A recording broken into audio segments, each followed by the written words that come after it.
সাভারের শীর্ষ মাদক ব্যবসায়ী শামীম হোসেনের আস্তানায় অভিযান চালিয়েছে rapid action battalion RAB four Savar Nabinagar camp. আজ সন্ধ্যায় পৌর এলাকার রাজাসন মহল্লায় শামীমের গ্যারেজে এই অভিযান চালায় র্যাব।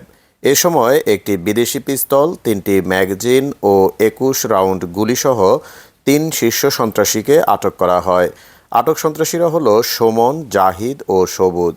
অভিযানের নেতৃত্ব দেন সাভার র্যাব-৪-এর কোম্পানি কমান্ডার শাহিনুর কবির। র্যাব জানায়, সন্ধ্যায় গোপন সংবাদের ভিত্তিতে শামীমের আস্তানায় এই অভিযান পরিচালনা করা হয়। এ সময় শামীমকে না পেলেও তার ৩ সহযোগীকে অস্ত্র, গুলিসহ আটক করা হয়। অভিযান চলমান রয়েছে বলেও জানিয়েছেন র্যাব।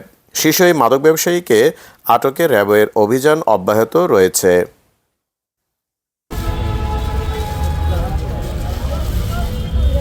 বিভিন্ন ইনফরমেশনে এখানে আসছিলাম, আমরা ৩ জনকে ধরেছি, কিছু মাদক পেয়েছি এবং অস্ত্র, বিদেশি পিস্তল, ম্যাগাজিন, গুলি। আমাদের অভিযান চলমান রয়েছে, অভিযান এখনো শেষ হয়নি।